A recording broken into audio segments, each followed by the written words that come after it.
உமக்கு நன்றி செலுத்துகிறோம். நன்றி அப்பா, நன்றி அப்பா. ஆமென். ஹalleluya. மனுஷராகிய உங்களால் கூடாததுதான் தேவனால் எல்லாம் கூடும் என்று சொன்னார். எங்களை அதிசயமாய் நடத்த நீர் போதுமானவராய் இருக்கிறீர் ஆண்டவரே. ஆமென். நீங்க எங்களை நடத்துங்கப்பா. எங்க கரங்களை பிடித்து நீங்க நடத்துங்கப்பா. இதுவரைக்கும் நாங்கள் நிற்பதும் நிர்மலமாகாதிருக்கிறதும் உங்க கிருபை தான். ஹalleluya. உங்க இரக்கம் தான்ப்பா. நீங்க எங்களை நடத்துங்க. ஹalleluya. ஆகும் எல்லாமாகும் உம்மாலேதான் எல்லாமாகும்.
ஹல்லேலூயா.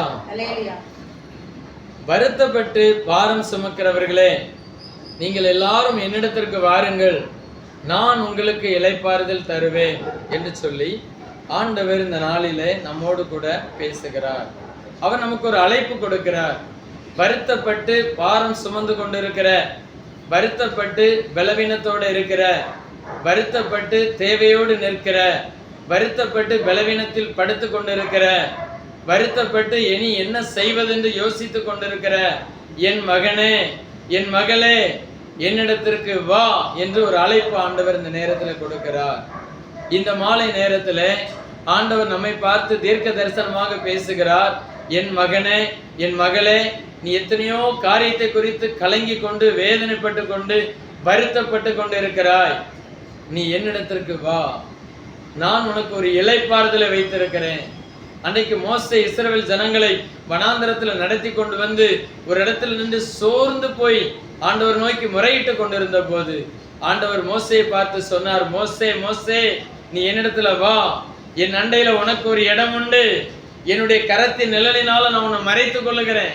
ஜனங்கள் உன்னை படுத்துகிற வேதனை, ஜனங்கள் உன்னை படுத்துகிற கஷ்டம் எல்லாம் எனக்கு தெரியும். நீ என்னிடத்திற்கு வா, என் கரத்துக்குள்ள, என் கரத்தின் நிழலினால மறைக்கிறேன் என்று சொல்லி ஆண்டவர் சொன்னார். அல்லேலூயா. இன்னைக்கு எத்தனையோ பிரச்சனைகளுக்கு மத்தியில நம்ம கடந்து போய் கொண்டிருக்கிறோம். இதுதான் வாழ்க்கையா? நான் ஆண்டவரை விசுவாசித்து ஆண்டவரை நம்பி எத்தனையோ பிரச்சனைகள் மத்தியில நான் போகிறேனே, எனக்கு ஒரு விடுதலை இல்லையே, எனக்கு ஒரு சமாதானம் இல்லையே, எனக்கு ஒரு முன்னேற்றம் இல்லையே என்று சொல்லி நிறைய காரியங்களை குறித்து நம்ம வருத்தப்பட்டு கலங்கி கொண்டு இருக்கிறோம்.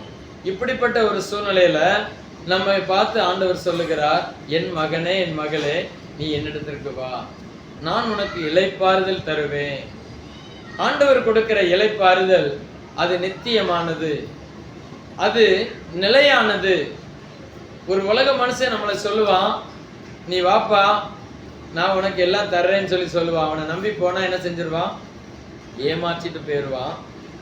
அந்த மனுஷன் மனம் மாறுகிற ஒரு மனிதனா இருக்கிறான். வசனம் சொல்லுது, மனம் மாறுகிறதற்கு நான் ஒரு மனுபுத்திரனா. ஆண்டவர் ஒரு காரியத்தை சொன்னார் என்றால் அதை அப்படியே நிறைவேற்றுகிற தேவன். வேதத்துல வருத்தப்பட்டு வேதனையின் மத்தியில கடந்து போன சிலரை குறித்து நம்ம பார்க்க முடியும். அதுல ஒரு 2 நபரை குறித்து இன்னைக்கு நம்ம தியானிக்க போகிறோம்.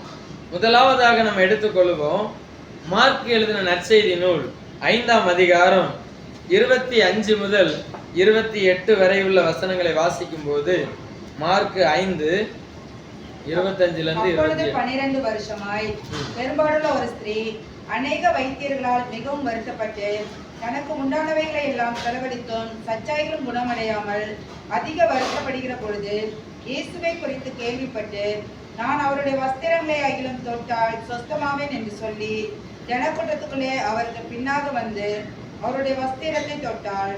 உடனே அவளுடைய உதிரத்தின் ஊரல் நின்று போயிற்று. அந்த வேதனை நீங்கி ஆரோக்கியம் அடைந்ததை அவள் தன் சரீரத்தில் உணர்ந்தாள். போதும். இந்த வேத பகுதியை நாம் பலமுறை வாசித்திருக்கிறோம். பலமுறை ஆலயங்களிலே இந்த வேத பகுதியை வாசிக்க கேட்டிருக்கிறோம்.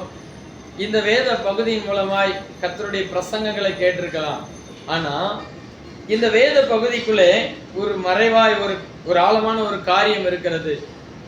அதை இன்றைய நாளில நாம் தியானிக்க போகிறோம். ஆண்டவராகிய இயேசு கிறிஸ்து இந்த பூமியில இருந்த நாட்களிலே எத்தனையோ வியாதியஸ்தர்களை சுகமாக்குகிறவராய் அவர் சுற்றி தெரிந்தார். அவர் எந்த இடத்துக்கு போனாலும் வியாதியஸ்தர்கள் கூட்டம் கூட்டமாய் அவரை சார்ந்து அவரிடத்துல அவர் எங்கே வருகிறார், எங்கே இருக்கிறார் என்று கேள்விப்பட்டு ஒரு பெரும் கூட்டம் அவரை என்ன செஞ்சது? தேடிக்கொண்டே போய்கொண்டே இருந்தது. ஆனா கடைசி வரைக்கும் அவர் கூடவே போய்கிட்டே சிலரெல்லாம் அற்புதங்களை பெற முடியாமே போய். வேதத்தில் எழுதப்பட்டிருக்கு, ஜனக்கூட்டம் திரளாய் இருந்ததுன்னு அந்த பகுதியில் எழுதப்பட்டிருக்குது.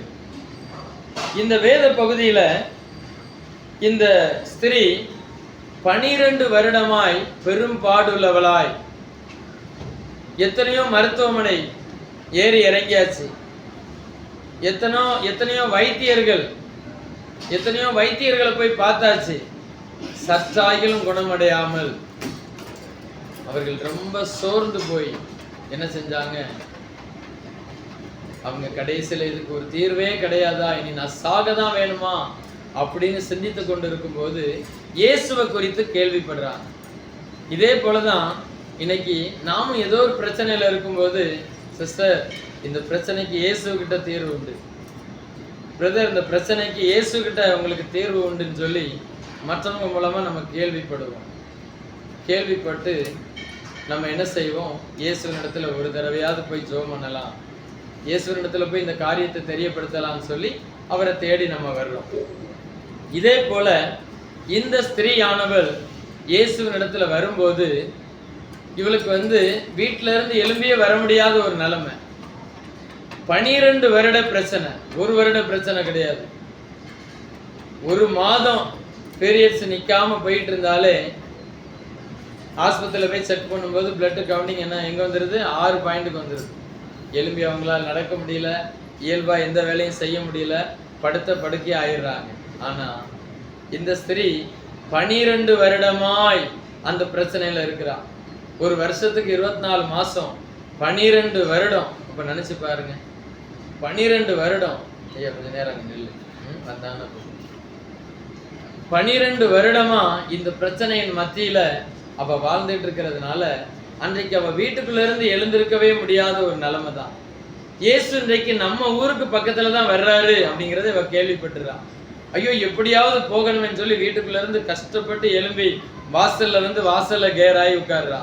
திரும்ப வாசல்ல இருந்து எழுந்திருக்கிறா, தள்ளாடி ஒரு இடத்துல கீழே விழுறா. அப்படி விழுந்து விழுந்து விழுந்து அவ எழுந்து என்ன செய்யறா? வேதனையின் மத்தியில அவ நேர என்ன செய்யறா? இந்த இயேசு இருக்கிற இடத்தை நோக்கி வர்றா. ஆனா சரீரத்துல பயங்கரமான வேதனை, சரீரத்துல இருக்கிற முழு ரத்தமும் வெளியே